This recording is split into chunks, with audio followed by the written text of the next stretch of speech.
Sounds Kind good. of have a. We don't start too early, but I know. I was gonna say I haven't seen him yet, but it's 1 o'clock now. So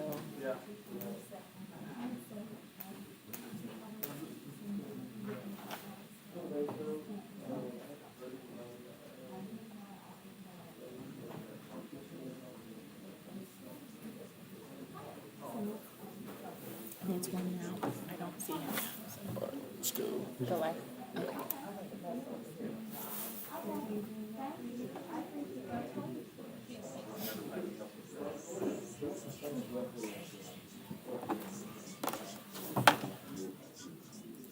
are you?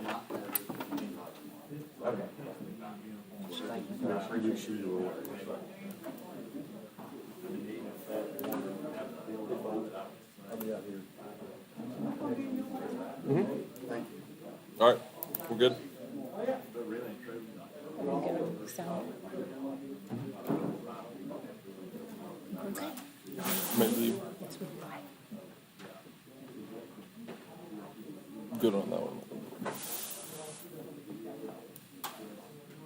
Yeah.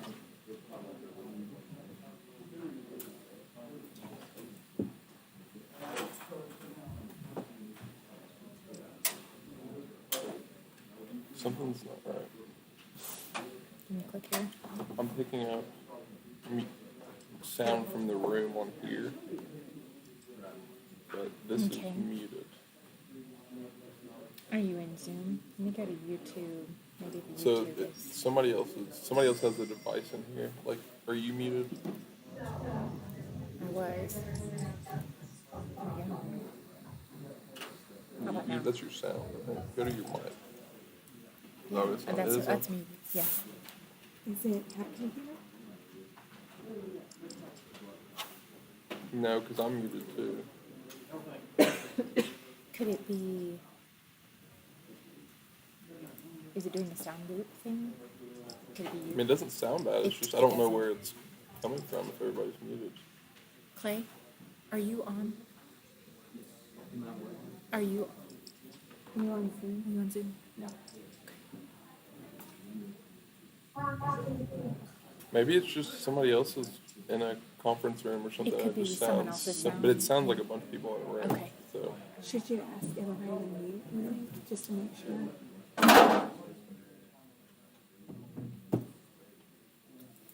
It looks like they are all muted though. I'm hearing myself. I can hear myself, so I know it's coming from the room. So nobody's phone, do y'all have phones on? Christmas was playing why? Why? I think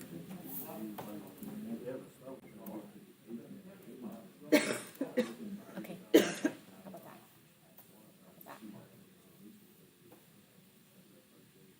Is that better? Maybe it's picking it up. Yeah. Did that do it?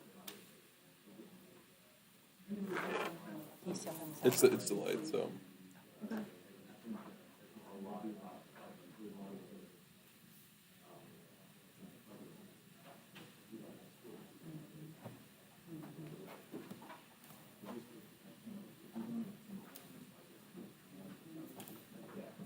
go. I think unmute that one and mute that one.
All right, we will, it's 1:05. We will go ahead and call the meeting to order. Thanks for everybody that's in attendance here in the room, and I know we have some people that are here virtually as well, so I'll go ahead and call the roll. Ms. Bentley? Present. Lieutenant Bogard? Yes. Colonel Burnett? Yes. Judge Cottrell? Here. Is Judge Cunningham still on making his way, or is he virtually with us?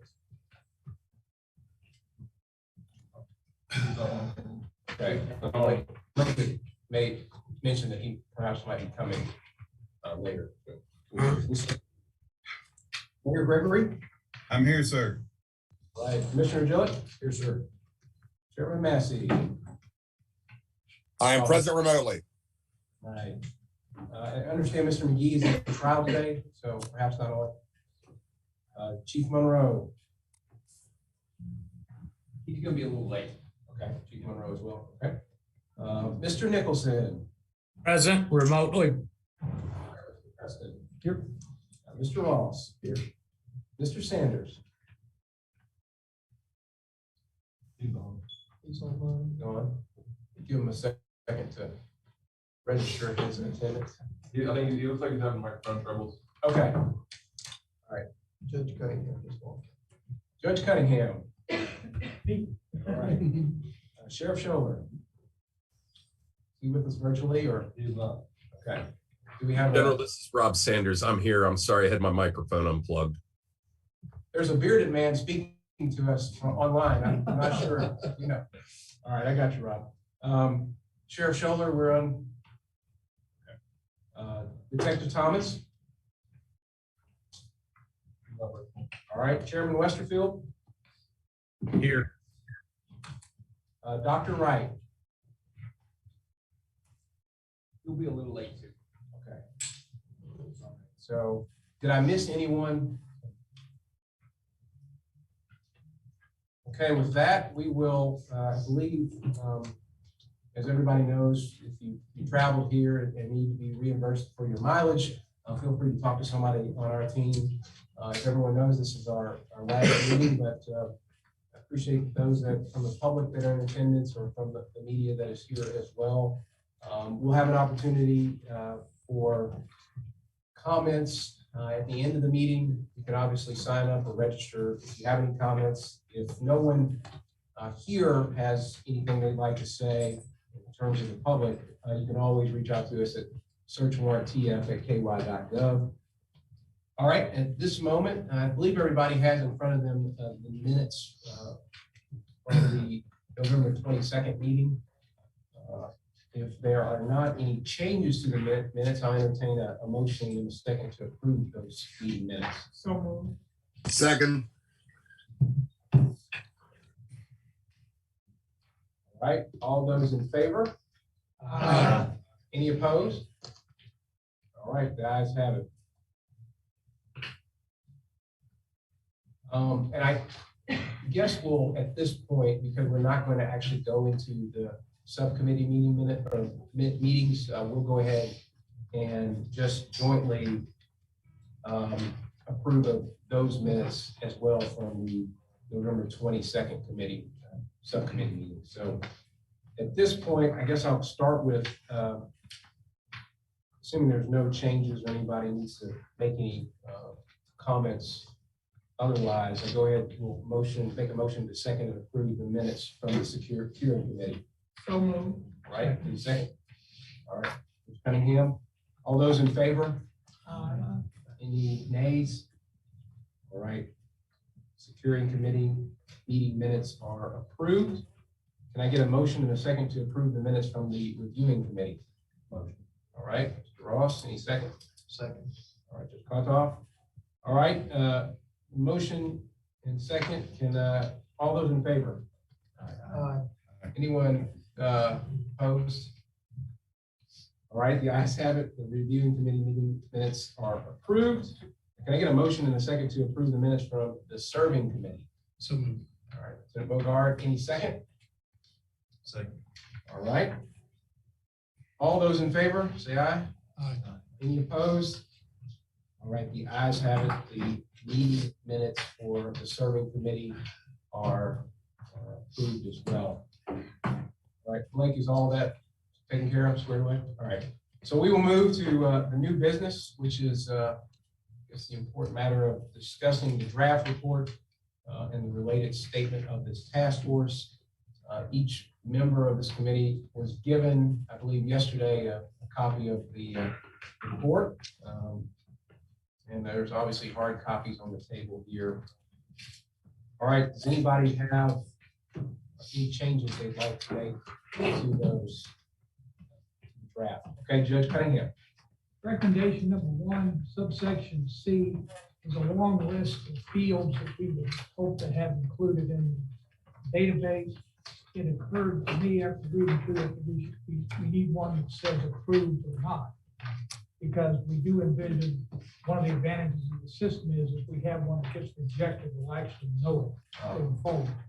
And then also, there's nothing that shows what date that approval occurs. And that would seem like also the field would be approved. Mike, did you catch that in terms of that change? Does anybody have any thoughts or any response or follow-up for Judge Cunningham? I agree with that. I guess, do I need to make a motion to? Yes, I would suggest that we can make a motion on each individual change. Just make sure I have it correct. We're adding it to a subsection, right, whether it's approved or not, and then if so, the date of which it's approved. Is that correct? Or for that matter, the date is rejected. Okay. I'll make a motion. I would move that we include, in addition to the 18 things currently listed, a section that would indicate whether the application was approved or rejected and the date that occurred. Okay. The form of a motion. All right. Anybody want to second that motion? I'll second. All right. Any I'm sorry. Well, I was gonna, Is there any yes, discussion? We don't want to spend a lot of time wordsmithing, but I wonder in the opening paragraph of that recommendation, it says as soon as feasible, execute search warrants utilizing an electronic platform. Is execute the right word there? Because I think we do want the system to record the denial of a search warrant application. And so do we need to put some in the introductory paragraph to clarify that is a fundamental thing that we want tracked, as opposed to just using the electronic platform for the execution of a search warrant that is approved?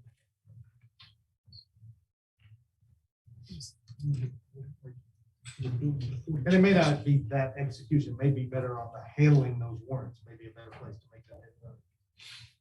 And maybe not if people think that it's okay the way it is.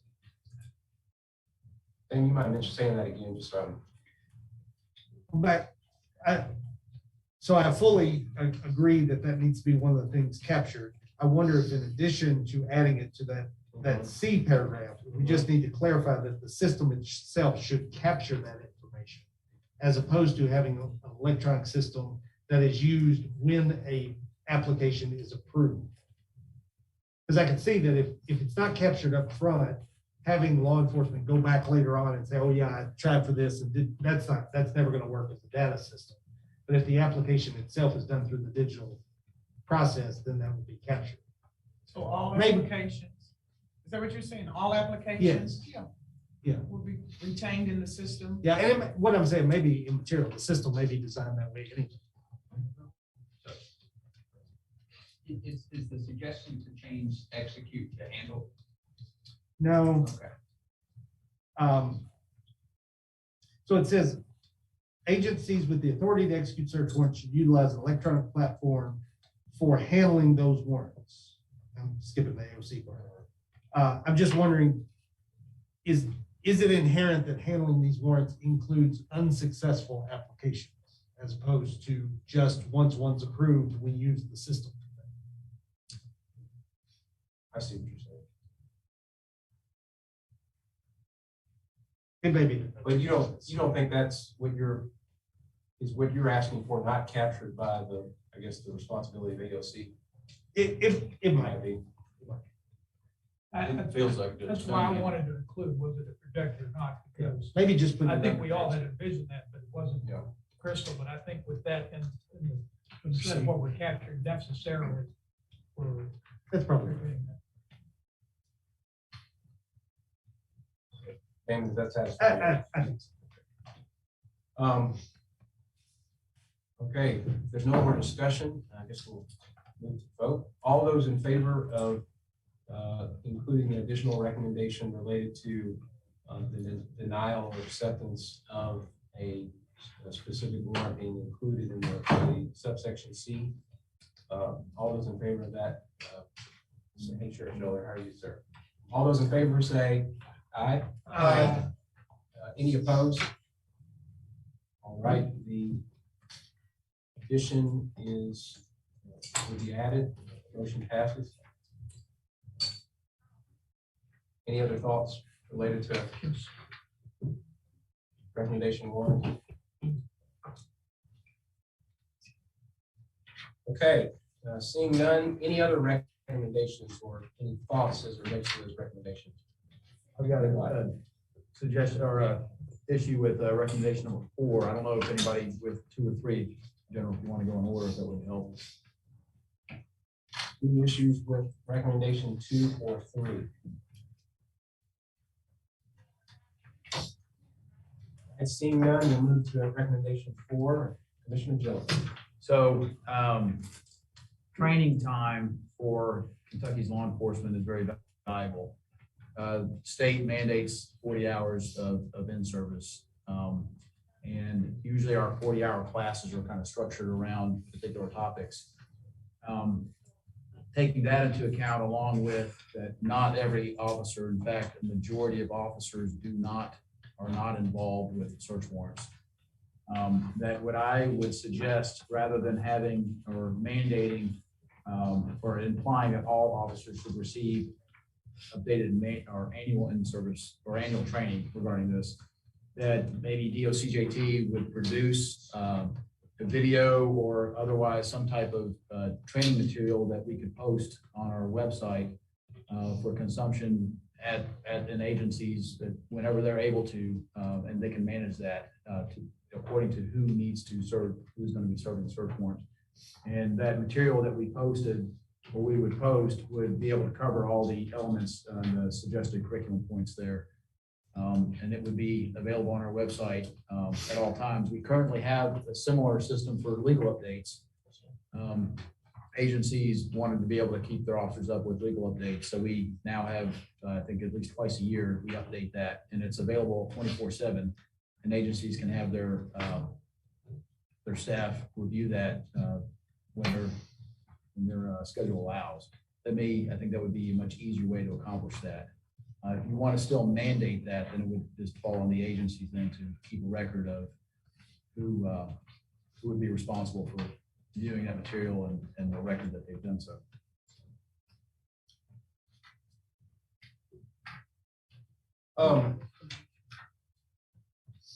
Thank you for sharing that, my friend. Just so, Blake, is it fair to say that these aren't mandates per se? Yeah, they're recommendations.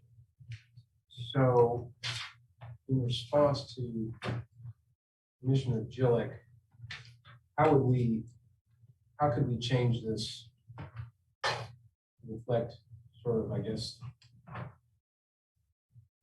perhaps your concern? So the beginning, the law enforcement officer should receive search warrant related training at the beginning of their careers. That's currently in practice, but certainly if that were to be codified somehow, that would ensure that it stays that way. But that, I would like some help from the group here, but if we're going to say that, officers responsible for or involved in the execution of search warrants, have some wording in there to mandate that those specific officers have the training. I think you could just strike in that second sentence, you could strike the annually. And that would cover that, and then the curriculum, and then maybe add something about DOCJT, having it online for all the agencies to review, It's incumbent on the agency to, make sure the officers receive that training. I think that may,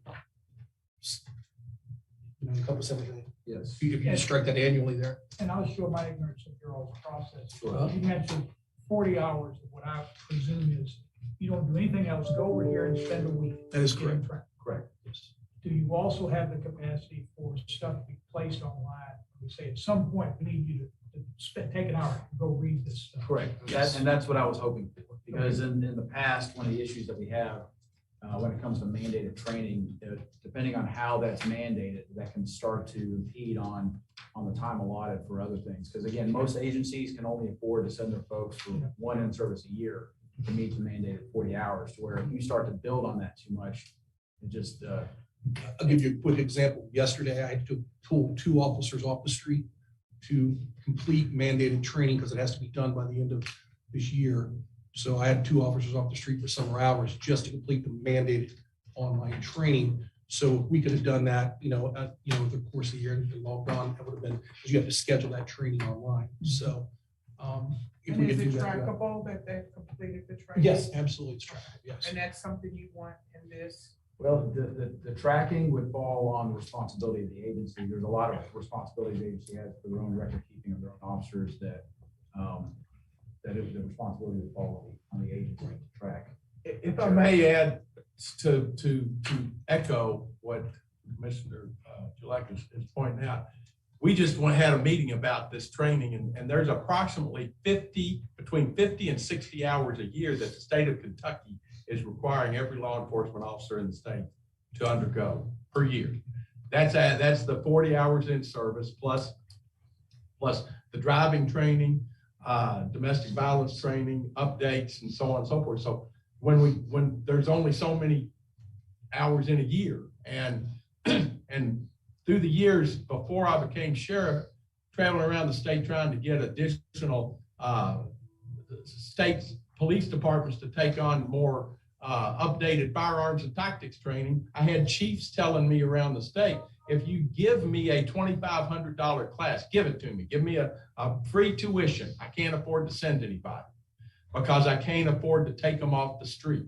I don't have somebody to backfill their being gone. So that point about all this training is very well taken. And the idea of having it online like we do the legal updates, that works very well with just a little bit of forethought on the part of the department. They can have folks come in, they watch it, they do PMAM, and I know every sheriff's office, KCO, has recently set out a thing where KCO is going to provide every sheriff's office with a program called PMAM that provides the means by which we can do electronic training and tracking and testing electronically and keep the record of it. They're going to pay the freight for that for 2 years.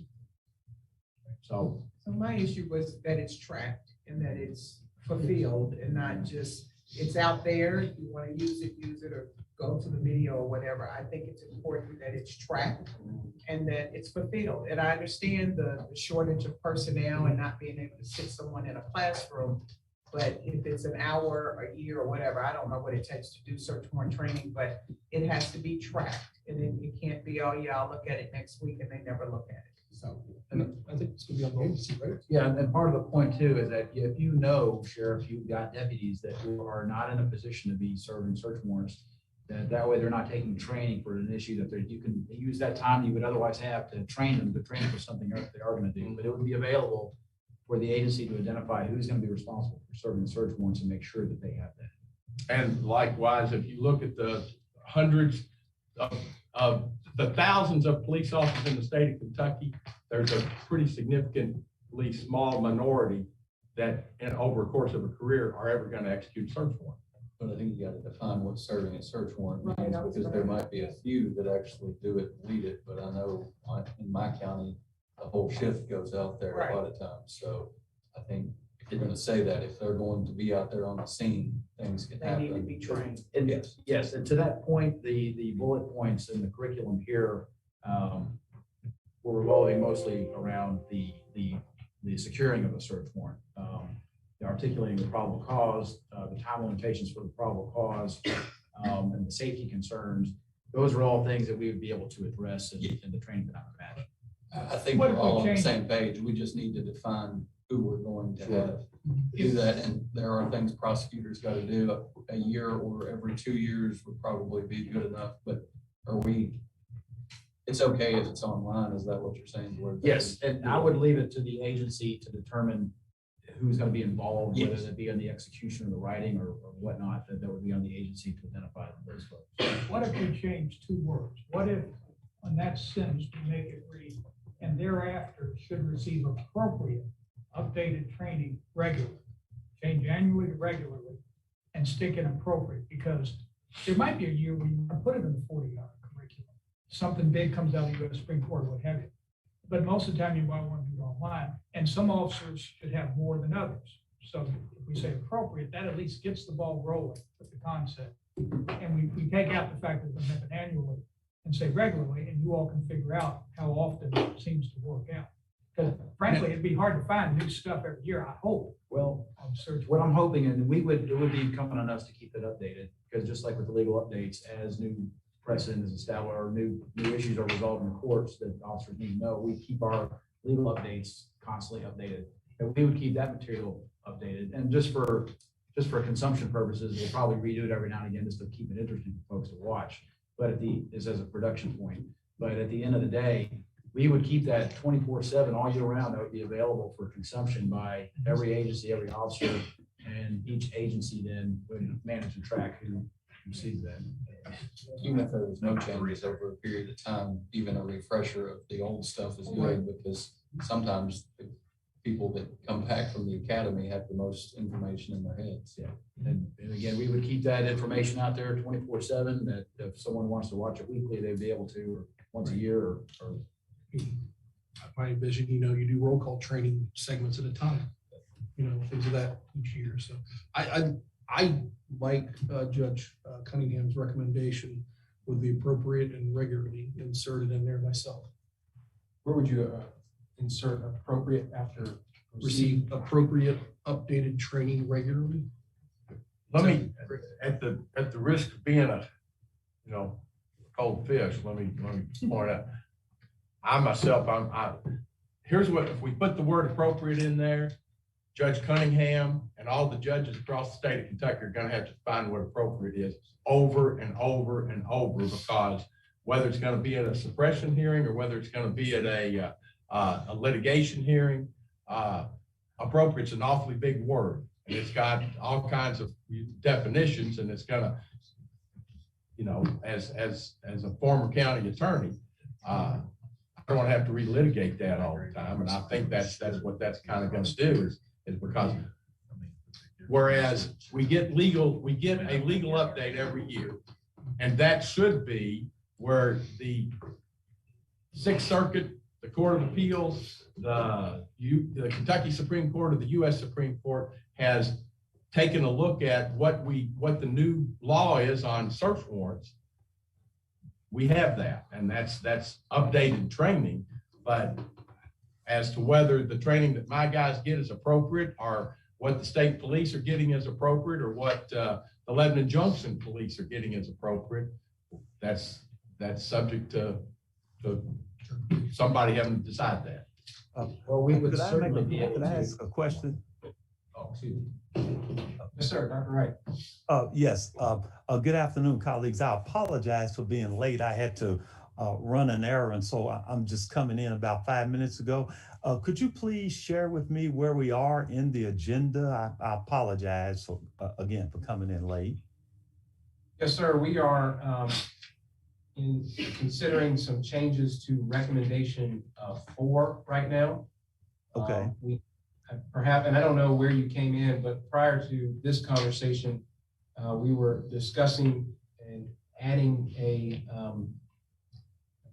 Roman numeral, if you will, to recommendation 1, which notes whether a warrant application has been accepted or denied. That was approved, and so that will be added as one of those Roman numerals there. And prior to that, we approved a bunch of minutes. So The reason I ask is that at some point where appropriate, I had a couple of comments I wanted to make even before, and these were on the document even before we got to the recommendations. And so. Okay. Well, if it's okay with you, we'll circle back to that. We'll finish addressing the discussion we're having on recommendation 4, and then we'll circle back if that's okay. Yes, sir. Yes, sir. Thank you. Sure. Yes, sir. Just gonna say, what if we took appropriate out and at the end of that sentence, put if you're involved in the search warrant obtaining or serving process, because that feels like that's the appropriate Judge Cunningham was trying to address would be, we're only recommending search warrant training for people who have anything to do with search warrants. And if I may say, Sheriff, to your point about the appropriate training, to whether, what that appropriate would mean, I was referring to the curriculum should include, and then the colon, and the items that follow the colon, we would be able, these are things that we do train on, just, I believe, and we would be able to just codify that in some type of video. So for the items listed here, we would be able to produce training content for that. Well, and we're probably thinking of different words about maybe all on the same page, but I had thought about training annually as developed by DOCJT for production on a video type. Somehow get it out there that DOCJT will put together something that people will look at on an annual refresher, or you guys figure out what the new stuff is, which you're doing every year anyway, and put it out on a video. And if it's an hour, hopefully no more than that, and then requiring everybody to watch that hour thing. Or if you determine 1 year that it's going to take, oh no, we got such big changes that have come down the pipe, it's going to take 4 hours. Well, then you're going to put that, but something that just as we're talking, that somebody gets to take a look at it over the course of a relatively, that they can get it done during a shift, that sort of thing, without taking them off the road. I mean, in an hour, that's a lunch break. I can put them in there, give them a sandwich, and put them in the office, give them a sandwich, and let them watch the video or whatever like that. And I still don't lose one of the 3 guys that I have covering 300 square miles. I understand what he's saying. I just don't, for me, I don't want to downplay the training aspect. I mean, I know it may seem like, and I once again, I'm a lay person, but I don't know if we say it's an hour, if we condense it to an hour so that it's a lunch break. I just want to make sure they get adequate training. And if it takes an hour or 2 hours, then it takes what it takes. But I think giving the opportunity to do it via video or internet or whatever it is nowadays helps in the personnel matter and taking people off the street. But whatever it takes or whatever the training needs to take is what needs to happen. And I don't care how we condense it. I just don't want that to be a reason because of the lack of personnel. I'll just say, Foster, have you ever had some come forward where you had to decide whether police training had been appropriate or not? No. I mean, I can't even fathom. But if it did, I would have to look to people like these gentlemen and say, tell me what is considered appropriate. In other words, I can't even fathom how I would just independently decide, okay, this is what I think you ought to be doing. Well, they've all been to the academy and they've gotten their training there. I mean, so every officer's had training. I'm doing it more to give them flexibility, because that's what I hear they need. Well, yeah, what about just going with should receive updated training regularly, like you said, as released or as determined by DOCJT, something like the Department of Criminal Justice Training. That way it takes the appropriate out there, but it's regular training as we designate who's going to make that decision. Correct. Put in the hands of people who make these kinds of decisions. that's going to do the training. Correct. Yeah. Well, so I've got, it's not necessarily annually that is the concern for me. It's just, I just want to make sure that what I see is being the most feasible method to have this work to meet the needs of everyone that I'm hearing, is that we have, so long as it doesn't preclude us from putting some content, making it available online for folks to consume as their scheduling allows throughout the year. But you can still, if it wants to be annual, that's fine, but it would be incumbent on the agency to ensure that that happens throughout the year, that all their staff get that, or the particular people have it. That's what I'm looking for, is just, I don't want to be precluded from being able to do it that way versus Sheriff Scholler or Chief Nader or Commissioner having to schedule a class to send somebody somewhere in a specific date and time. That is much more difficult for our clients to manage. It'd be much easier for something like this that has to happen on a regular basis to put it out there and let them consume that at their, when they have the time to do so. My thought would be, unless it says in person, video, or in person, either one would be fine. So if it's silent on it, I think you're fine to put up Right. video. Yeah, I agree with that. So, Commissioner, just to be, Sorry. no, I want to be, so I guess what we have here, in my view, allows you to do that, but I also want to be understanding of your, so is there something here that perhaps would restrict that, or at least from your point of view, would preclude you from doing that? It's just, if we're making recommendations to the legislature, and I don't mean, I'm certainly not, I'm not a legislator, not going to insert myself there. But I want to make sure that we're not somehow suggesting to the legislature that what we need is an additional mandated class to have that then start to impede upon the other mandated training we already had. If it can still be mandated to have, but I know I'm speaking kind of nuanced terms here, but just like the domestic violence and other things, you don't have to schedule a class for that at DOCJT, Sheriff. That is training that is available that you then have to manage that on your own. That's correct. But there's only so many hours and so many people, and that even though they can do the domestic violence in my county, it's still time that I can't have them out working burglaries or traffic or this or that. So we just need to bear in mind that there's, I'm all about training. I put my guys through 4 hours of training a month, whether it be on crime scene processing or firearms tactics or firearms or medical or this or that. 4 hours a month, I get that. So, but there's a lot of agencies that everybody around the state is shocked. Well, how do you do that? How do you get that? Well, there's only so much that mule can carry.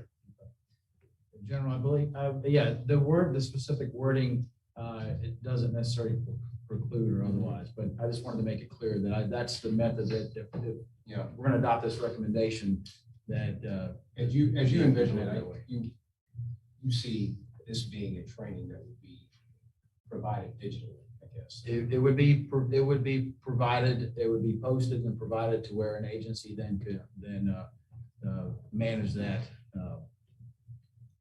Hosted by DOCJT. Yes, that's. So what if you just? What's that acronym y'all keep using? Department of Justice Criminal Justice Training. Okay, I would make a motion to modify the language where the word annually shows up. Change it to read regularly, and after that, as determined by DCJOT. DOCJT. Second. All right, any discussion?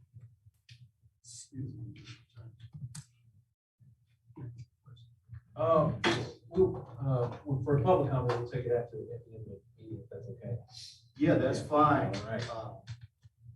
Is that good for you? That's good for me, but your meeting at Eastern, if I may, you had Mr. Doug Barnett, who was actually from DOCJT. And he did a presentation on the manual that they use for the training. Is that not correct? I think it is correct. Yes. And I think what I'm hearing, and I apologize for continuing, and you may stop me. No, that's okay. But I went over to DOCJT to see Mr. Barnett so that the next time I stood up and spoke, I would understand exactly what that training consisted of. And I went by the facility twice, but I wasn't able to get that information.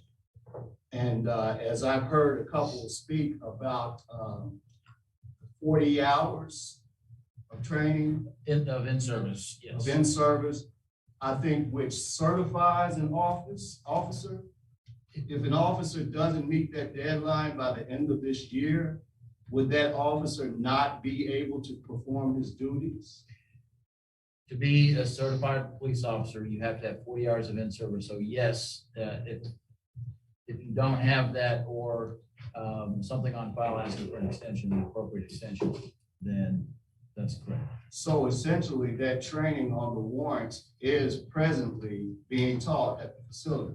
It is, and the presentation that we gave was regarding the basic academy, which is what you get before you're able to be an officer. So that was what every officer gets in the basic, but in each year following that, during the 40 hours of in-service, we have a course catalog and they can choose various courses throughout the year. So it's not always going to be a search warrant issue. So it's, and I know that facility pretty much covers all of the police officers across the state of Kentucky. So that certificate, you are the certifying agency. We are the training agency. The Kentucky Law Enforcement Council actually is in charge of all the certifications, but we do provide the training necessary to be certified. Because I would hate for in the draft us just to be dealing with semantics to change a word here or there. And as the sheriff has said, it's extremely important that his men are on duty and don't spend extra time off duty. But as far as certification, that curriculum needs to be met to keep all of the officers certified. But one thing that I'm wondering, you know, as a member of the public. Excuse me, sir. General Cameron, can we finish the vote on that motion before we get way Yeah, off so track? you can, at the end of the. Okay, thank you, sir. Yes, sir. All right, if there's no further discussion on this issue, we'll entertain a motion. Can I get a motion? Can we review? Yeah. That's what I was gonna say. I move that we, on recommendation number 4, at the end of sentence number 1, it ends annually. We substitute the word annually with the word regularly and extend the sentence to read as determined by the 5-letter acronym. And I second it. Okay. So just to be clear again, we're striking annually, substituting in regularly, comma, as determined by DOCJT. Yes. So all, okay. Thank you. All those in favor? Aye. Any opposed? All right, Blake, you have, so as now revised, this recommendation 4 will say, the first sentence, law enforcement officers should receive search warrant related training at the beginning of their careers and thereafter should receive updated training regularly, comma, as developed by DOCJT. Is that right? Okay. Developed or determined? Determined by. Determined. Sorry. Very good. All right. Anything else on recommendation 4? It's not on 4. I want to just go back to 3 real quick. Oh. Before you go to Dr. Wright. Okay. Recommendation. And it's not up for debate. I just wanted to make sure that everyone knew, because Ramon is in trial, that he had still raised some objections about recommendation 3 and memorialized it in a letter that's attached to the packet. That's all I want to say. Yes, ma'am. And we thank Mr. McGee for his commentary, as well as Damon for the additional commentary that is included in this draft report as well. Okay, with that, Dr. Wright. Okay, thank you. Can all of you hear me? Yes, sir. Okay, I just had a couple of comments that I would like to just share with the groups, and these are really comments. These are not objections or anything like this. And I apologize if I'm being redundant in the sense of my having come late to the meeting. In reading the entire report, I tried to read it in mind, not so much that I'm a university professor, but I am representing the people of Kentucky, and I take that very seriously. And so I was saying that I wanted to make sure that we have a document that people can read, not get bogged down in. And so I guess a starting question is that in releasing this, will we have an executive summary that will go out with the report?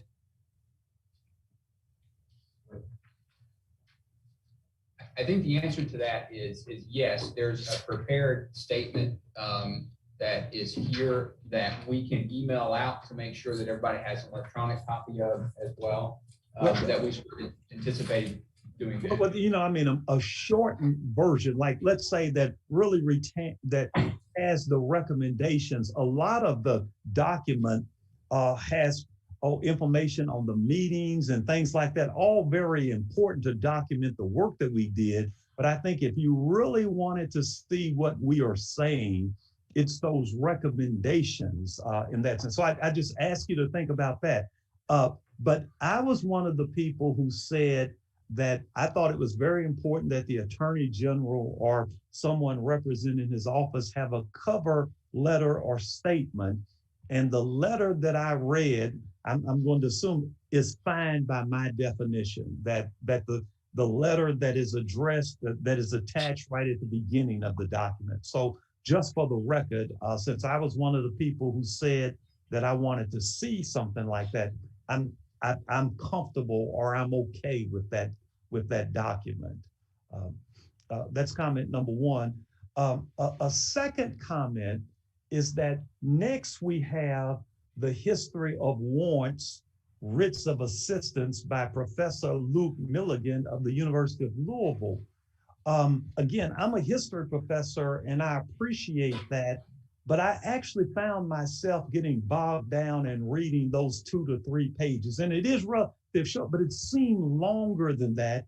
And then of course I turn over, I think it's to the May meeting, to one of the meetings, and we reference that. My recommendation is to omit that history of the warrants by Professor Luke Milligan, not have that as part of the report, but just have it mentioned where it is in the meeting and a reference point there for those people who might want to read something like that in depth. Again, I think a lot of people would be saying, I'm interested in what James Otis did and those type of things, but is this really really addressing the issue? This will bog me down. At least that's my perspective on that. My final comment is that after having read all of the recommendations, and I realize that you're now going through them, I'm okay with each of the recommendations. And the Attorney General had said that he wanted unanimous approval of them. I'm okay with that. But here's my question, and I'm one of the lay people in the group. I'm not a lawyer. I'm not a police official in any manner. But if you look at Appendix 1 by Ramon McGee, it has, after he starts off saying how he appreciates the process and all of those things, he then in very big words says he objects, or he might say objectional. And my question is, having that in Appendix 1, does that then mean that our report is really not unanimous, at least in the minds of at least one individual? I have no feeling about what Mr. McGee said. I'm not in that argument. It's just the presence of it. And here's what a non-judicial person would say. You take a court ruling, Brown versus the Board of Education, 1954, May 1955, unanimous decisions. There then is not an objection written into the ruling. And so I just asked that question. Does that take away from the report being unanimous?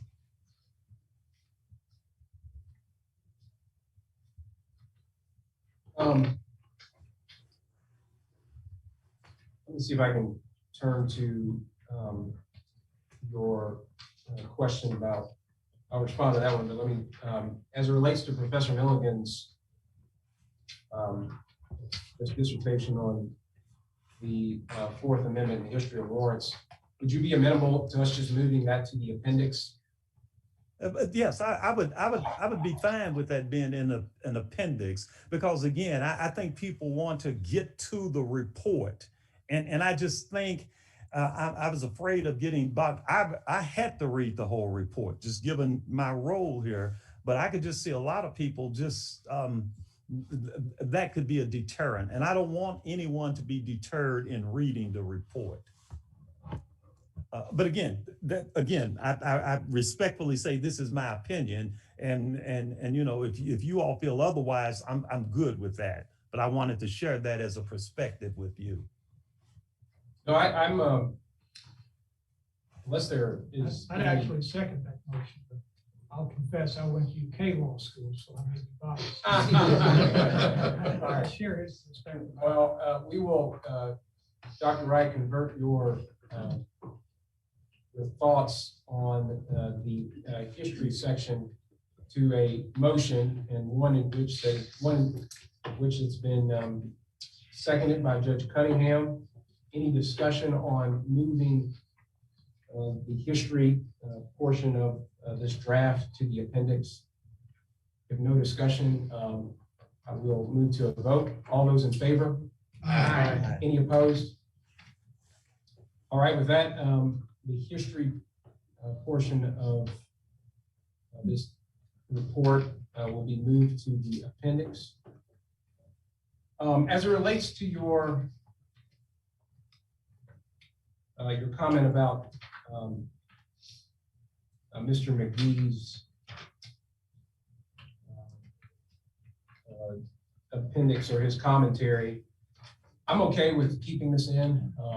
I recognize that subcommittees had to sort of make a determination about what they wanted to put in, and that perhaps all of those votes weren't unanimous. But at the end of the day, when the recommendations came to the full board for vote, I find that we had consensus on those. So I'm okay. I mean, I understand he might have some strong feelings about things that we did and did not do, and I'll let that speak for itself, and certainly want to make sure that there's transparency as to how this process goes. So unless I hear from somebody else that. General, if I may, the question I have after noting there that Mr. McGee on that second page, he does write in large letters objection. The record of the vote that we took at that time, does that record show that there was in fact unanimous consent on that day at that vote? Right. All right. So I was just going to say procedurally, I agree with you. It's good to collect the information and put it in there, but today's meeting was to approve this. So all of the votes here were unanimous. So I think we can in good faith say this is a unanimous document for purposes of this meeting, but also let Mr. McGee have his commentary in there for future thought and discussion. General, if I may, I'm abstaining from all the votes today.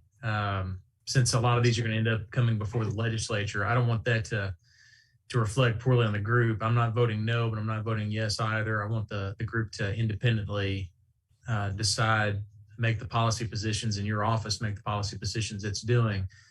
And if the legislation comes up, or if someone files legislation pursuant to the recommendations, obviously I'll need to take a vote at that time. But given my role, I'm going to abstain from the votes today. Thank you. I did. Since Mr. McGee's not here to defend himself, I believe he wrote the letter with the intention of communicating what he would say if he were here. And he is a full-fledged member of the task force. And so to the extent that the report is titled, or at least the recommendation portion is titled Unanimous Recommendations of the Task Force, it seems strange, and this goes to the point that was made, it seems strange that there's a highlighted, bold, and italicized objection to one of the recommendations right there. And it's only to, as I understand Mr. McGee's point, it's only to recommendation number 3. This is one, I'll just stay here. Mr. McGee and I agree on most things. He and I don't see that issue the same. I do not object to that, and we've talked about it in our reviewing committee. But Mr. McGee, on every available opportunity, has expressed his feeling on that. And so while I don't necessarily share his view, I would raise a concern with a report coming out claiming to be unanimous when one of the full-fledged members, the only representative the NAACP has on this task force, is strenuously objecting to one. And again, that's why I said that. I'll be honest with you. I'm not a lawyer or a judge, and so I can't argue the merits of what Mr. McGee was saying. That's not my point.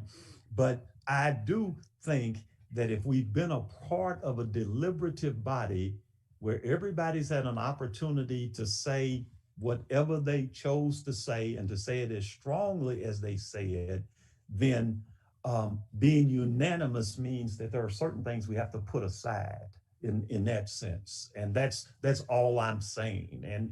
And I don't want to be for someone to say, well, you're saying you're unanimous, but you are not. We end up having to defend certain things. I'm sorry that Mr. McGee is not here. My comments would have been made regardless, and he would say that. But I almost, again, if it were me in the position, I don't know that I would include that in the appendix. I respect you, Mr. Attorney General, about being transparent, and I understand the need for you to do that. But I think somebody has to point out something that I think the others will look at and will point these things out. So we need to be prepared to explain why we would say one thing and it looks a little bit different. Dr. Wright, that's a good point. I think Judge Kotoff and Judge Cunningham wanted to say a couple of things.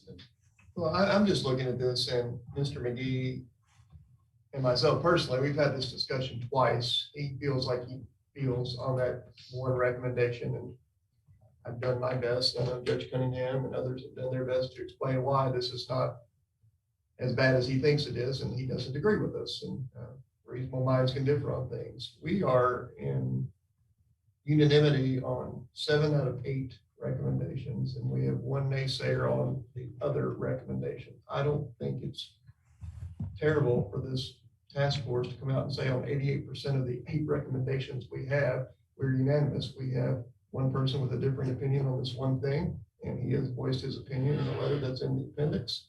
And that way the public can see most people thought one thing, one person thought something else.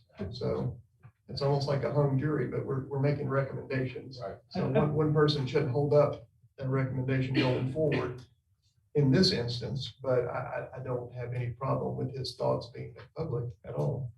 I think this is just semantics.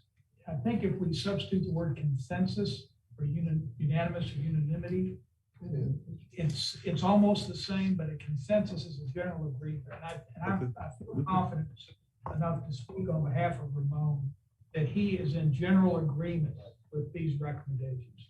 And just like Damon has pointed out a lot of things that he thinks we should be doing or not doing. And I'm all in favor of his letter also being in the appendix. And I think while he isn't unanimous in his thinking with all this, he and I think Ramon are in consensus that this set of recommendations as a whole is something that he would favor.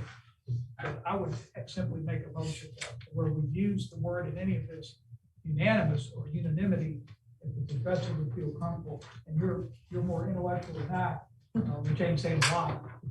If we substitute the word consensus, would that make you more comfortable? If we left those 2 documents in the appendices? I appreciate your comment, and that works for me, and so forth. And again, I was not arguing that it shouldn't be. I was just merely pointing out. But I do like your choice of words, consensus over unanimous. But I would really appreciate if the Attorney General and his staff weighed in on that. Dr. Wright, I am Judge Cunningham and Judge Cotto. I agree. I think it's probably more appropriate to say consensus. I don't know, when did we get Mr. McGee's letter? Yesterday? No, you got it on Friday, because he sent it to me first. And just for the record, I've been texting him, and he still wants to be, he still objects to it. And so I think Judge Cunningham's right in changing the language by 1 word. I think that's right. That also needs to be reflected the letter that we have, the cover letter. So when we say unanimous recommendations, I think a consensus recommendation is appropriate. Given that we'll have to make some changes to the cover letter in light of his standing objection, we'll need to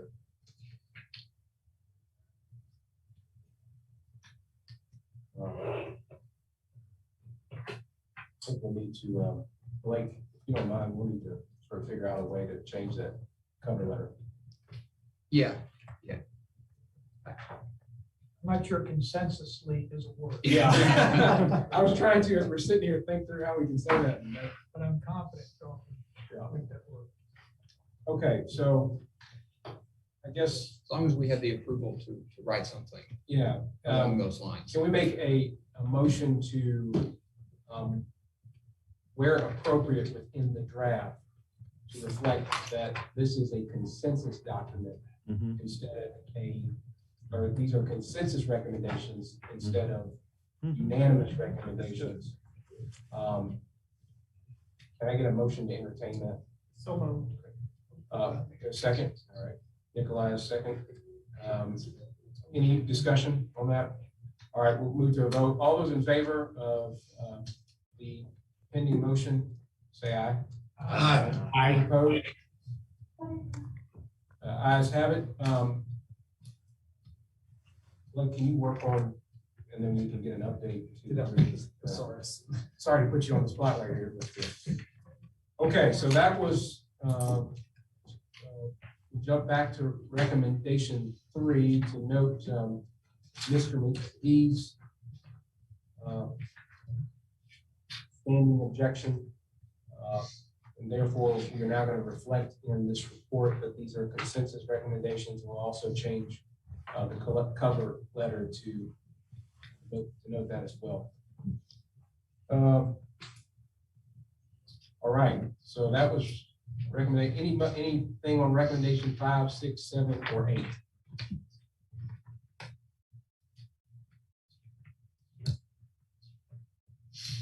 Only give Blake enough time to make some changes to our letter. The only thing I would say is recommendation 8, the page, just making sure the page is correct. 14. We're adding or taking things away from this document. We just want to make sure that's correct.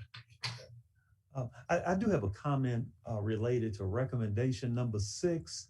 And here's all my comment is, again, one of the things I think in our committee that I stressed, and I think some of my colleagues agree, is that we wanted to make sure we educate the public about what it is we do.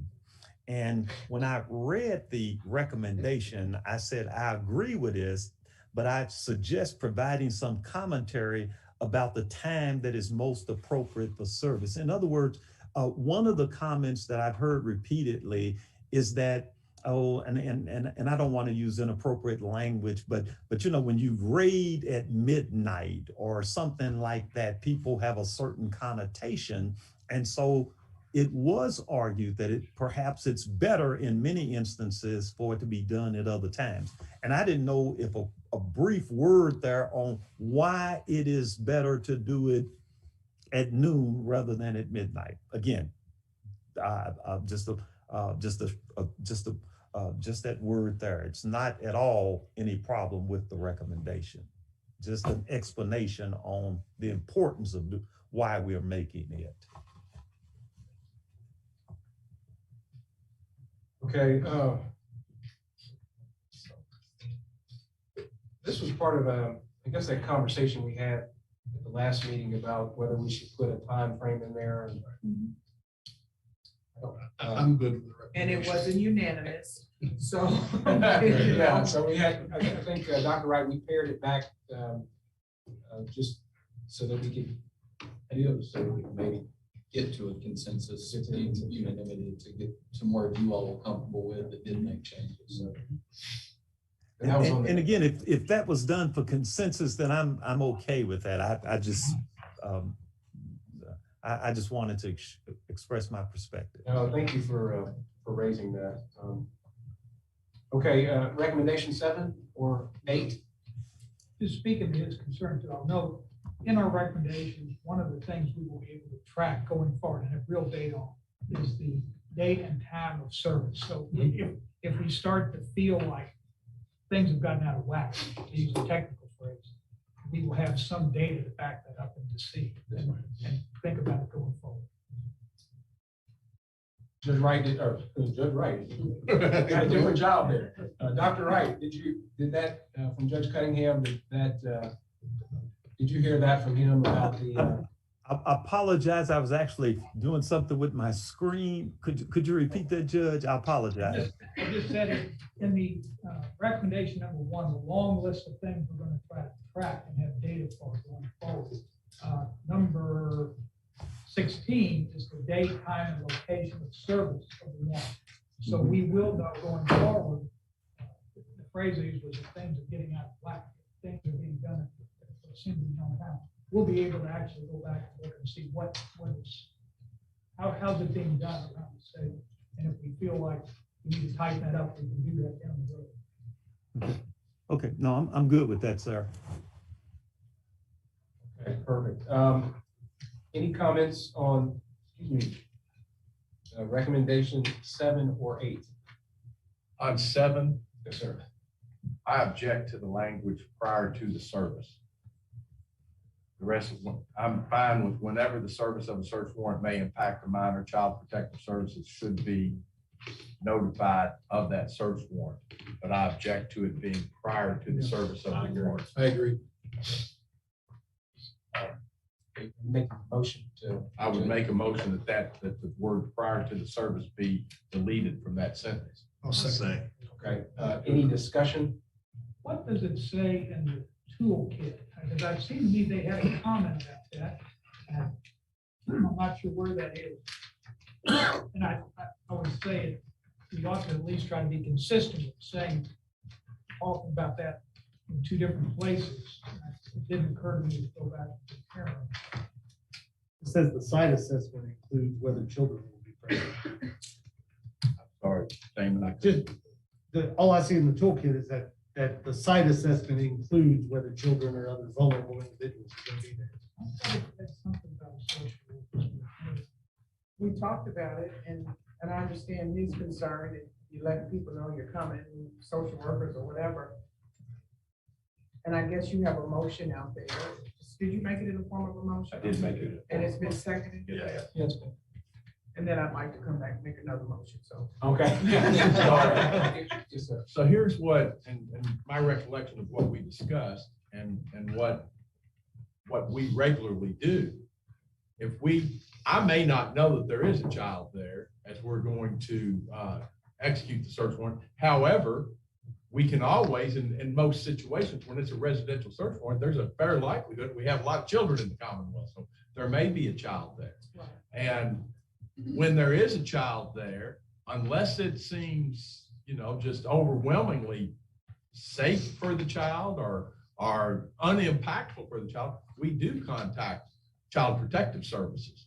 And so a social worker is notified, but that's after we make entry and secure the scene. We don't contact social workers to let them know we're going to go out to someplace and this and that, because that loose lips sink ships and all that sort of thing from World War II, that puts our personnel in danger and the people at that place in danger for various sundry reasons.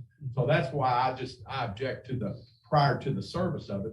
But as we discussed that day, we notify social workers. We also have across the state of Kentucky by statute, the handle with care requirements that require that if law enforcement gets to a scene and a child is involved in some fashion, we are required by statute to notify the school system so that something has occurred, so the school system has personnel, counselors, and otherwise to try to provide some comfort for the child the next day. So, any other discussion? I support it the way it's written. I think if prior to service is deleted, we might as well delete the whole recommendation as Sheriff Scholler says, they already do it. If the recommendation is going to be, hey, when it involves a child, call Child Protective Services at some point. Well, that's being done now. So there's no reason to have a recommendation at all if it's simply contact them when the kid's involved. I think we could tighten up the first clause because may impact the minor. Almost any search warrant could impact the minor, and Sheriff Scholler made that point. I think if it is, I would almost go as far as if they know, because a lot of times I think law enforcement would know or have a strong suspicion that children will be present and make a conclusion that the public safety benefit of executing the search warrant outweighs the harm to the kids. In those circumstances, I do think Child Protective Services should be notified in advance. This is one of the recommendations that I made in the comments that are in the appendix. So I support this because it's just notification. I would go farther that I think a model policy was that a social worker be obviously not at the front, but be able to be there within a very few minutes. And that can only occur with advanced notification. Senator Kramer, I'll say this, our social workers right now, they're in the news today for getting a 10% raise, and God bless them for that. That's wonderful. But they are overworked for what they're doing right now with removal of children and going to court and everything like that. And they can't keep social workers at DCBS. And yes, you're saying you contact once you get there. I don't know if every law enforcement agency actually does this. So I think the recommendation with the motion still has some teeth to it, where you're telling law enforcement across the Commonwealth, we would like you to do this. This is what we recommend. Because I don't know that that's happening in every jurisdiction with every agency. I don't know if it's feasible to have a social worker at the execution of every search warrant at every residential house with all that they've got going on. But when they are needed, they show up. And I think it's probably best to determine if they are needed as opposed to assuming they are needed, because search warrant service is what it is. I mean, it can go a lot of different ways and a lot of different people are affected. So their job is to come in afterwards and take care of those kids and put them in an appropriate situation, give them the appropriate care that they need. And I think the recommendation with the modification does that. So. Any further discussion on the motion on the floor, which is to, if I have this right, Sheriff Scholler, strike the clause prior to the service? Yes, sir. Okay. Any further discussion on that, striking that clause from recommendation 7? I might suggest alternative verbiage, since that seems to be my role here today. If instead of the word may impact, we said is likely to impact, kind of taking up what I think it literally every search warrant you execute on somebody's home might impact the child. So I think you have to convert that to a line. I would suggest is likely. So if you have some knowledge that make you think it's likely that the child would be impacted, then coming down further in there, it says prior to the service, if instead we said as part of the service. That gives them a little flexibility on the timing of it. And again, nobody's saying, hey, we're going to be at this particular address. You simply have to say, we're going to be serving a search warrant tomorrow afternoon. Would you have some people available if we get there and find out that we've got some kids? I don't think anybody here is saying you need, to Damon's point, we step back from the ultimate, which is having them there with you, waiting safely, 50 yards away, whatever. But that doesn't mean that you can't safely tell the department, we're going to be executing a search warrant tomorrow. We have somebody available. If we get there like we think we might find a child that needs attention. Sheriff Scholler, are you? No, I'm not amenable to changing my motion.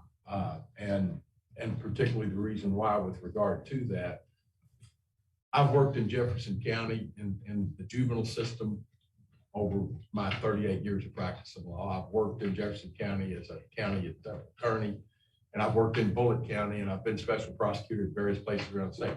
Jefferson County has more social workers than any other county in the state of Kentucky. And they may have the ability to get notified the day before, hey, can you have somebody over there? But they don't have that ability, as Judge Cutoff pointed out. In a number of counties, it's just not practical, and it's not practical I believe in our county. We're doing well when we do see that this is a search warrant that we are executing that is impacting a child. And it's not statewide, as the judge alluded to. I'm not aware that, I can't say that other agencies do it. We do, when it is impacting a child, we request Child Protective Services come out there. They do a very good job of coming when we do ask. They make a point to get there, but to take and have to take and the day before or I would object to that. So that's why I'm not amenable to So you're change my saying motion. you do it, but you don't want us to say it's a best practice. I don't want you to take and say that it is a best practice that every agency in the state of Kentucky does that. No, sir.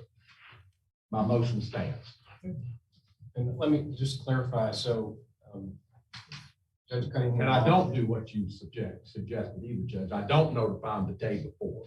I don't notify them that morning when I'm going. When my folks arrive at the scene and we're executing a search warrant, if we find children amongst the methamphetamine or amongst the marijuana or amongst the fentanyl or amongst the heroin, we take and contact Child Protective Services and request that they come remove those children. I apologize. I misunderstood. I thought you said you contacted them. They were good about showing up when you thought you were going to need them, as opposed to you executing the warrant. So I did not understand. Okay. General Cameron, I think the sheriff's point goes to the mandatory nature of, Mr. Ross brought this up to me.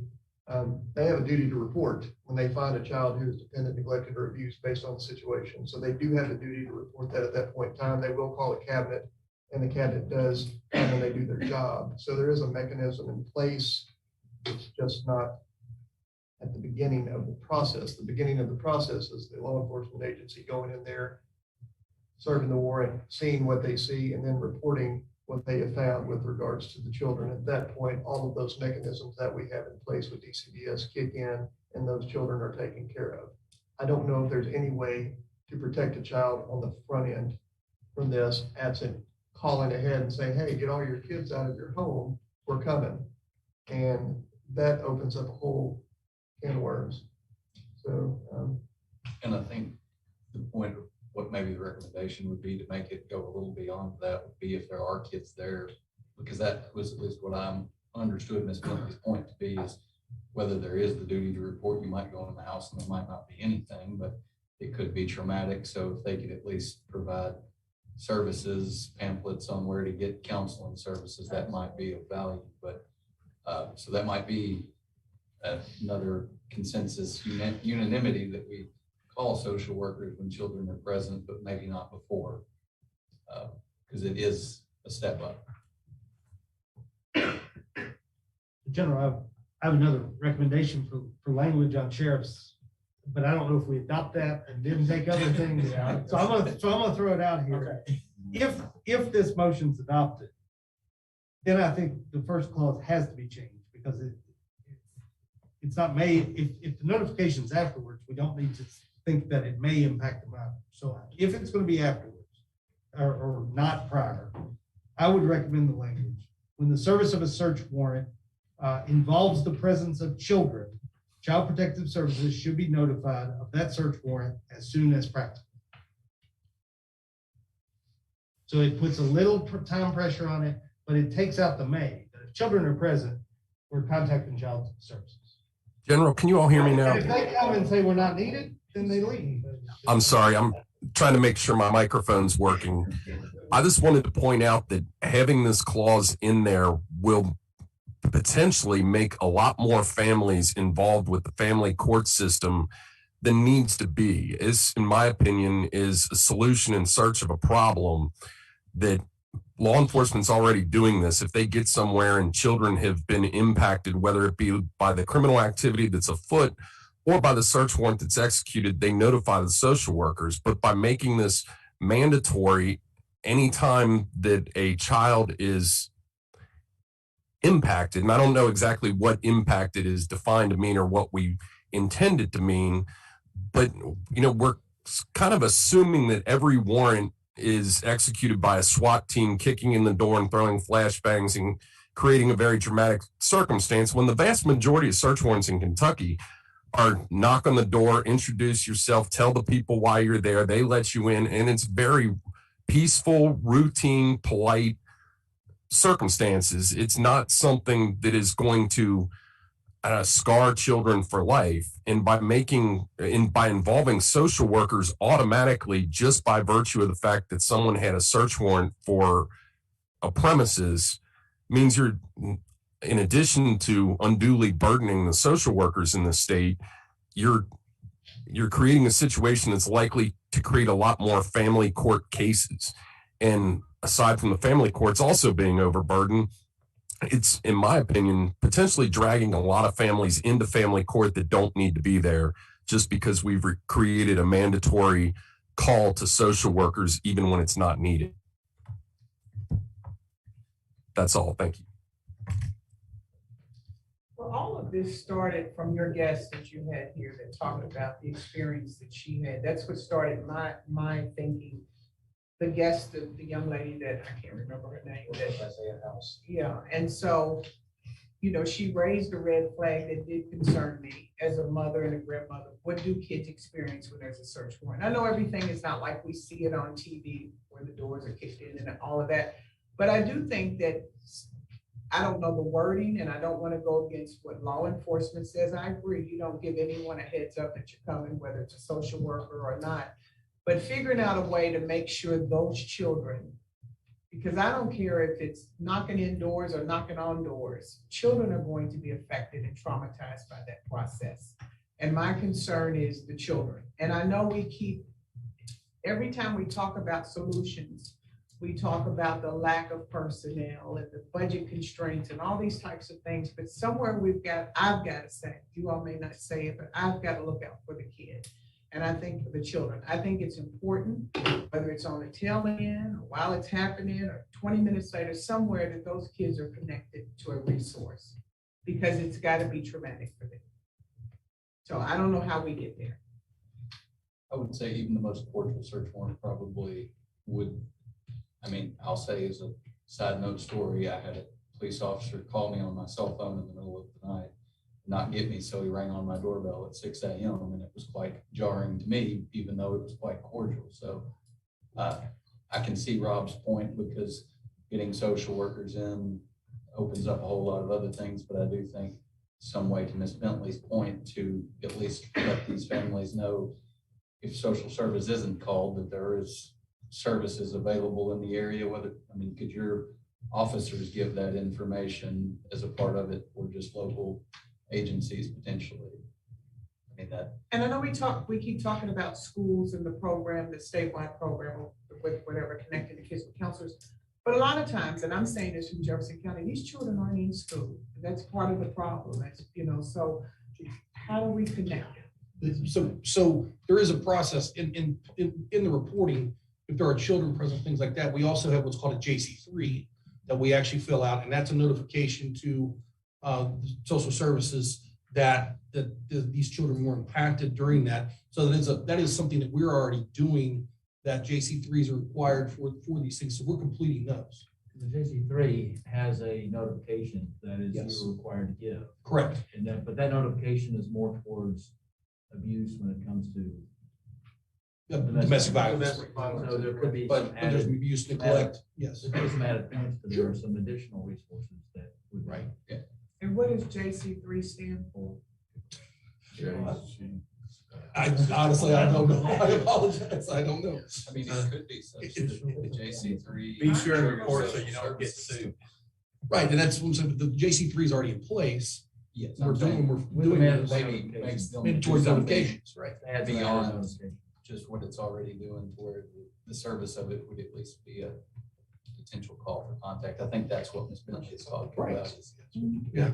Even if there's nothing there and you have a perfectly good home, that still might be an experience that some mental health counseling might be used to, and that's if I, the comment about that this may be we may be raising a solution looking for a problem, to me seems very well taken in that, for instance, I've been city attorney in a very small town that has a less than 5-man police department.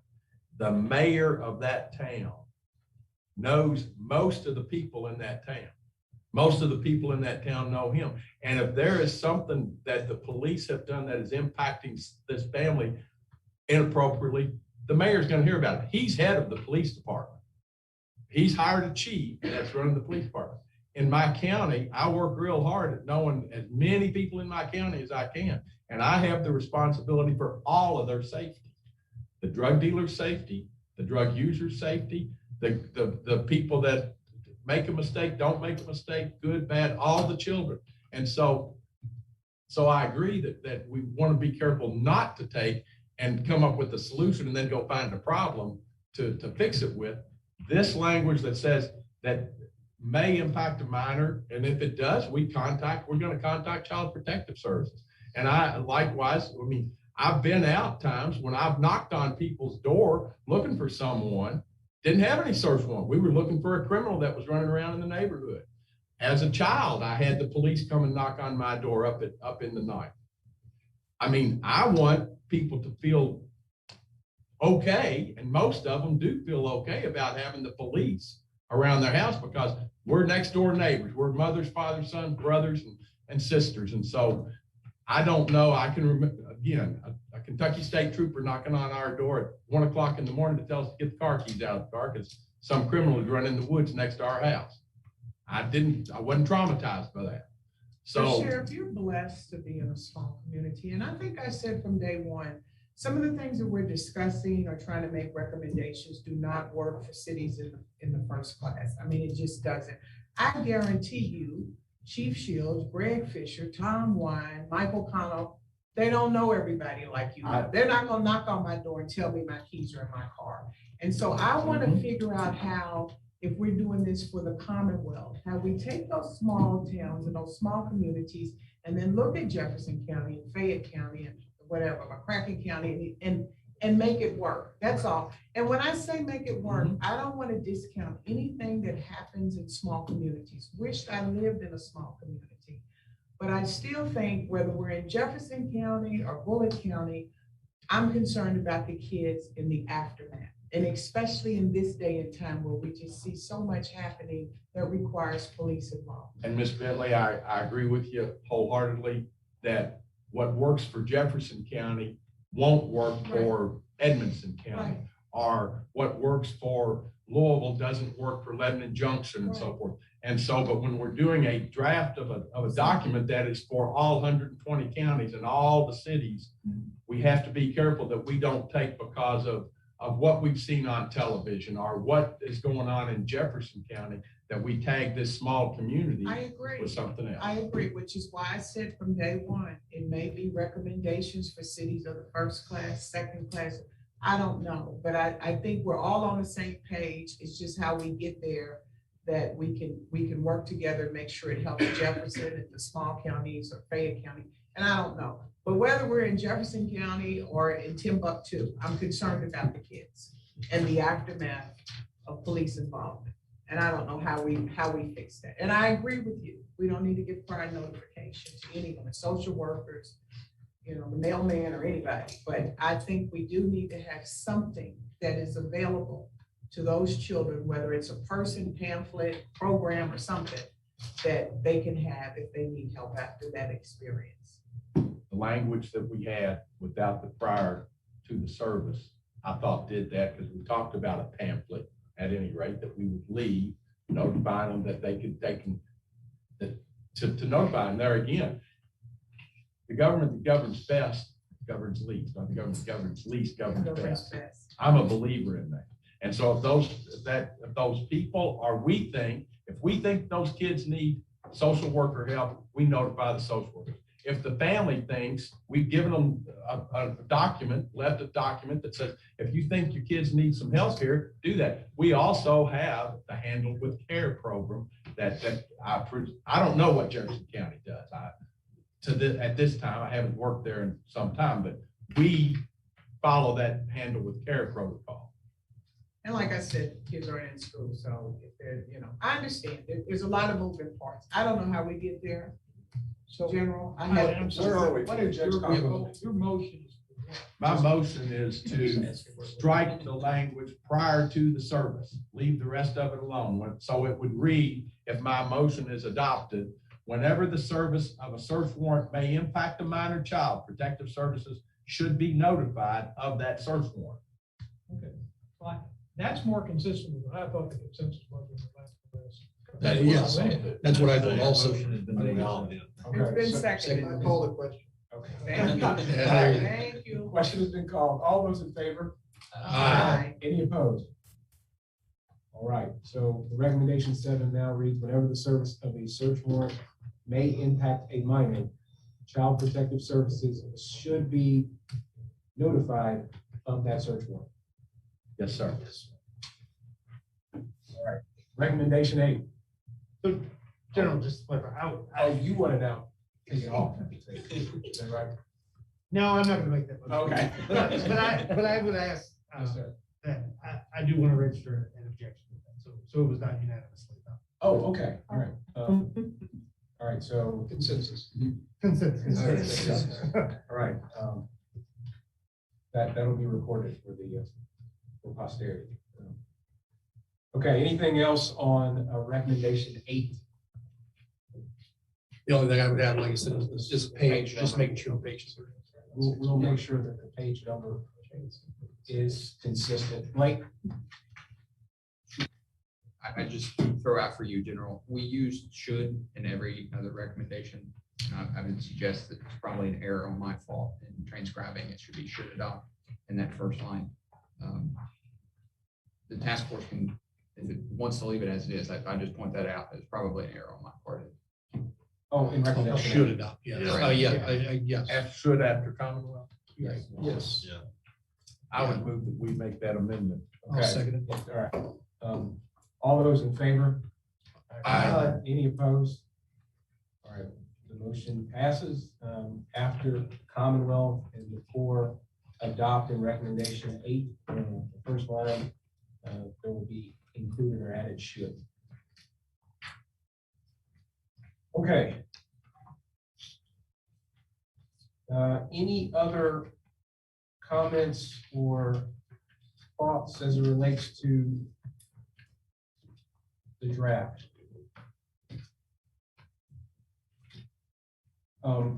Blake, if possible, do you have an update to the cover letter so that everybody can? Yes. If you don't, that's okay. Yes, I think this is on page 2. For now, just strike unanimously and insert overwhelmingly.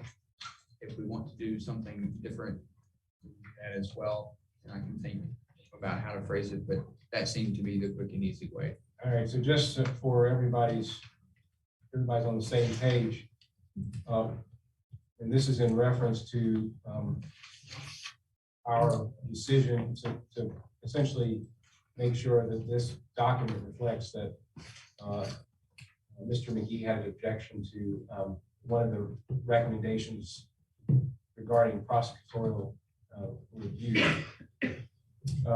The last sentence of the middle paragraph of our cover letter says the search warrant task force, this is what it says currently, the search warrant task force unanimously approved each of these recommendations, and I'm proud of the effort undertaken to reach such a consensus.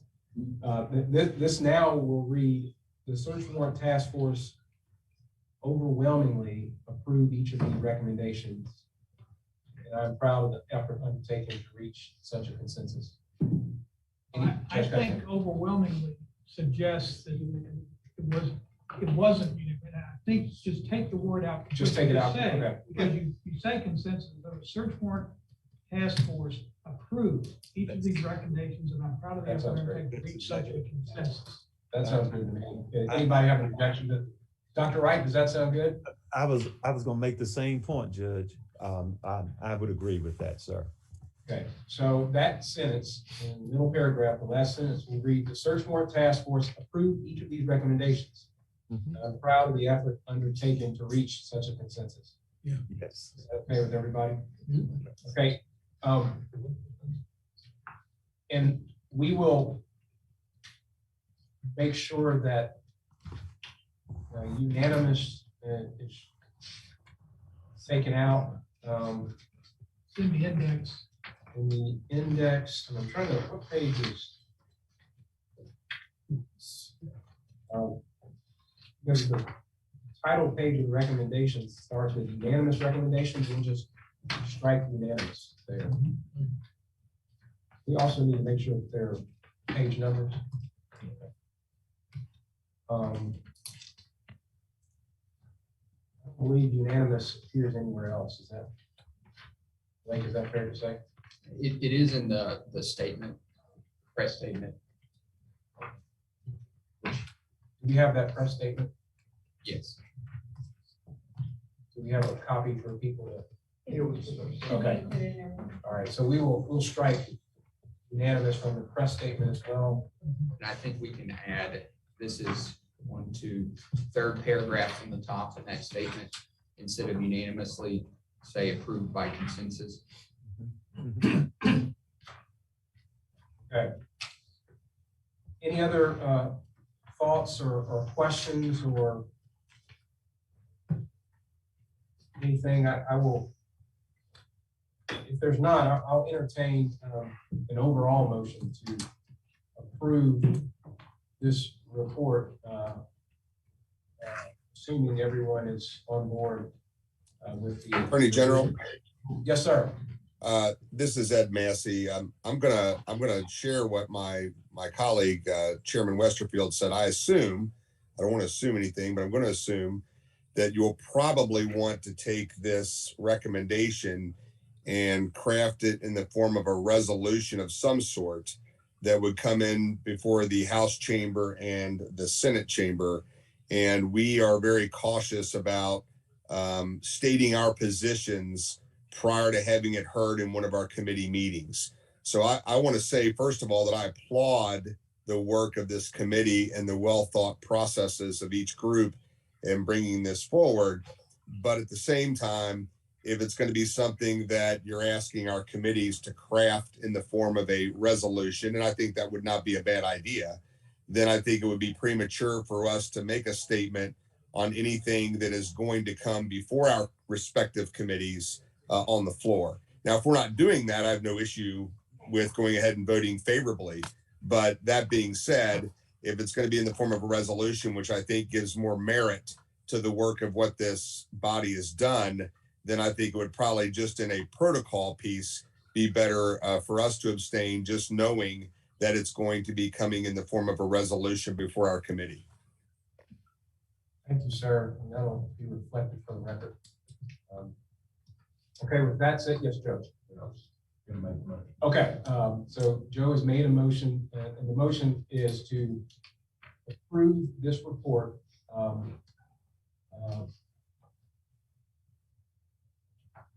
as revised today, December 8th? December 9th. To approve this report as revised on December 9th. And assuming that's okay, can I get a second on that? All right. All those in favor of the motion, please say aye. Aye. Any opposed? Okay. All right, the motion passes and the report has been approved. So thank you all for the wonderful work. I appreciate all the thoughtful comments today and the good work that's been undertaken through this entire process. I know it was a mountain of effort, and some of you all traveled from a long way to be here, so God love you for doing so, and just appreciate everyone being so willing to come together and try to reach consensus. Again, we understand that there are different perspectives that are at the table, but frankly, that's what we wanted. We wanted folks from different walks of life and different parts of the search warrant process to be involved. And so thank you guys so much for doing this. Judge Cunningham. I think, I know we've got at least one gentleman. Oh, with yeah, public, okay. I didn't know if we had any on the computer, on the internet, coming in digitally. So, Yeah, I was not going to adjourn just yet. I just wanted to get that out of here.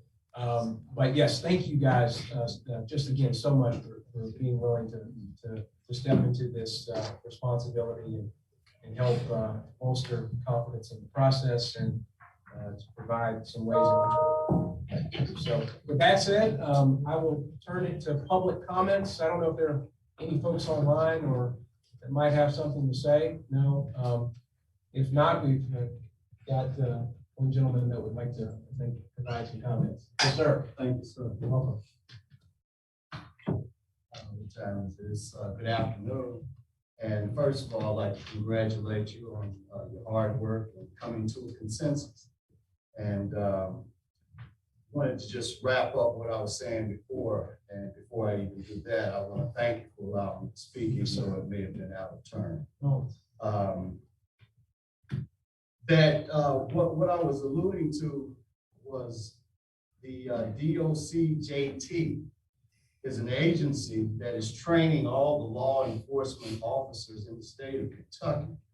And they, to me, would seem to be the go-to agency as far as a curriculum or any training on warrants. And my name is Anthony Brooks. I'm a retired school administrator from Kentucky, but did 30 years in Miami, the fourth largest school system in America.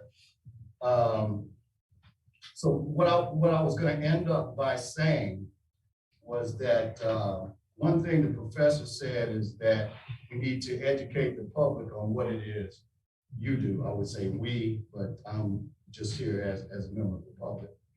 And with the DOCJT, and especially Mr. Doug Barnett, who gave his presentation, even though I didn't get a chance to see the training manual or whatever that training was on warrants, I wanted to be prepared before I came here. But what my question, a couple of questions I have is that who is supposed to be trained to serve a warrant, and who would be actually certified, by going through the training to be able to serve a warrant? Because I think that's very important, especially, Your Honor, you were mentioning the social workers. And I believe that we lost 600 because they don't want to go into people's homes because they may have armed, they may be armed, or they may have drugs, or it may be one of those situations that you're talking about, Sheriff. And that we need 300 more. So it's almost that we need about 1,000 social workers, and 600 of them we don't have because they quit, because they're afraid to go into people's homes. And so the point was well taken about protecting the children, whether it's in Jefferson County or a smaller county, a smaller city. And Sheriff, I think that you were saying that we definitely don't want to recreate the wheel, because most of you, if not all of you, are doing a good job already. And that information already exists, which is available, but available to whom? And who, I won't go into any detail, but coming out of Miami, I've had some situations where I wanted an officer to go into someone's home because our home was broken into. And I'm 99% sure I knew where the things that were taken out of our house were, and with the help of Apple, to be able to, through technology, find out exactly where that device was. However, we can't just go into somebody's house, we need a warrant.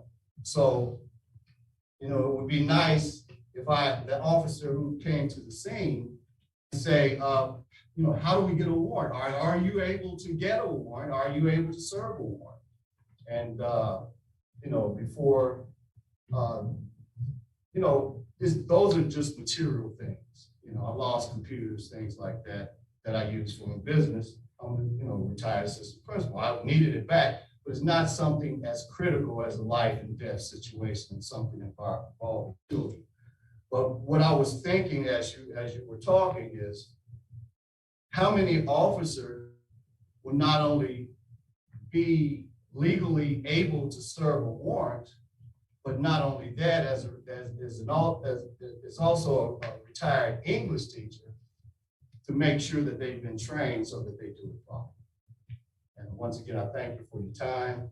Congratulations again on wrapping up. And all of you in law enforcement, thank you so much for your service. God bless you and your families. Thanks, sir. Mr. Brooks, thank you. Yes. Obviously having the public as part of this process is important. I know you spent some time with some of the veterans. Yes, sir, you will. All right, any other public comments? Nobody online? Oh, General, there's- just to respond there to the gentleman's comments, I want to assure you, DOCJT, the Department of Criminal Justice Training, they have the responsibility for most of the police officers in the state. The Kentucky State Police have an academy. Lexington has an academy. Louisville has an academy, and Bowling Green has an academy as well. But all of those academies are certified by the Kentucky Law Enforcement Council. And they all do an outstanding job of teaching young men and women, older men and women as well, when they come to the academy about the Fourth Amendment to the United States Constitution and the requirements of a search warrant, how to prepare a search warrant, how to take, where they have to take it. And as a prosecutor for 25 years, I can assure you, for many years, all those 25, the police officers that brought search warrants to me to review and or to prepare, they did a fine job of it. But we looked at, is there probable cause? And so a brand spanking new police officer is, when he gets out of the academy, they've been trained on how to go about getting a search warrant. Now, whether their agency's policies allow them to just go and do that on their own, probably, well, I won't say probably not, maybe not. Most of them are going to require a supervisor to be involved in that. And that's just good business. So please, as you go away, I hope you know that DOCJT and the other academies all do a great job for the state and the people of this Commonwealth of seeing that our law enforcement officers know how to get a search warrant, how to execute a search warrant, and when it's appropriate to get a search warrant. Thank you, sir. All right, well, with that, Merry Christmas, everybody. Again, thank you so much, and God bless you. And we will, Blake, what's going to be the turnaround on getting this final report to everybody? So that you August, I mean, to far. I think in the